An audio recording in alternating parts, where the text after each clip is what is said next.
I'm Frank DiGilio, Chief Architect for Cloud and IBM Systems. And with me is Dr. Mike from R&D.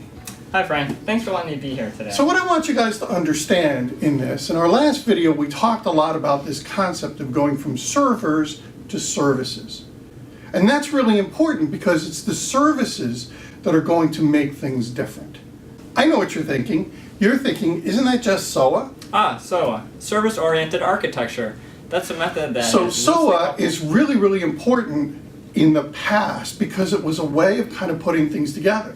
But between governance and the rules that you had to follow in order to use SOA, like XML, like WSDL, all of that concept made it too heavy. Also, this concept of having governance, and I have to have everybody kind of talking and agreeing on how things will work. We need something more lightweight. We need something that doesn't require all of that infrastructure. And that's where REST comes in. REST, Representational Stateless Transfer. So REST is really cool because what it allows you to do is take a web-oriented kind of approach. It's stateless, so I don't have to worry about what things were happening before. And it allows me to do things in a much simpler, much more straightforward manner.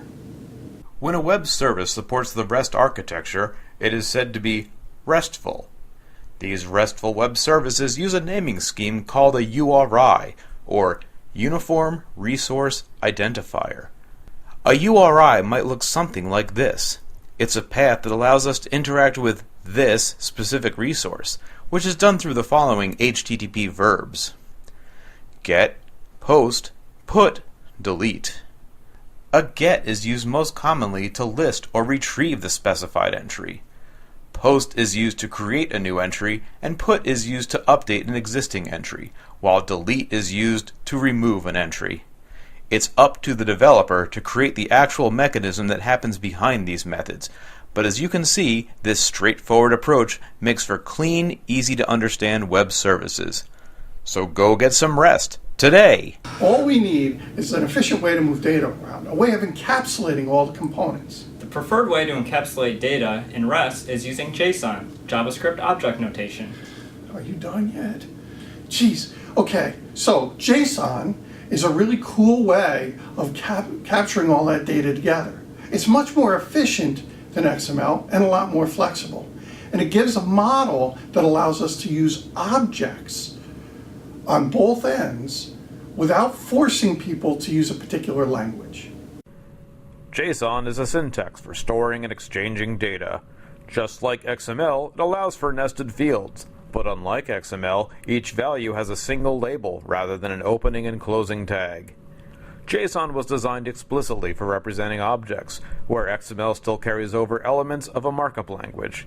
That's the ML in XML, which is not needed in JSON. A JSON file contains only what's needed to represent an entity and nothing more.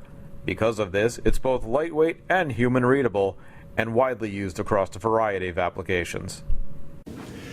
Key-value paired data lends itself to an unstructured model, which is crucial to the cloud. What you're saying is that understanding technologies like REST and JSON is the first step to understanding the cloud. I couldn't have said it better myself. Thanks, Dr. Mike, for coming over here and taking over the video. Check out our next video, Scripters and Hardcores.